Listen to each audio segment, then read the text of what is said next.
চট্টগ্রামের আনোয়ারা উপজেলার চাতুরী চৌমুহনী PAB সড়কে মাওলানা রইস উদ্দিন হত্যার প্রতিবাদ সমাবেশ, ইসলামী ছাত্র সেনা, ইসলামী ফ্রন্ট বাংলাদেশ সহ বিভিন্ন দলের ব্যানারে বিক্ষোভ।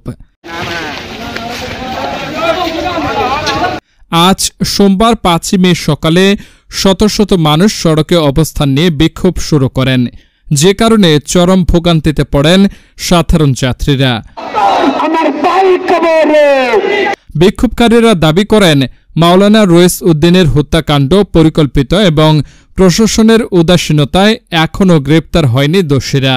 তাদের দাবি ছিল অপরাধীদের দ্রুত গ্রেপ্তার ও দৃষ্টান্তমূলক শাস্তি নিশ্চিত করা।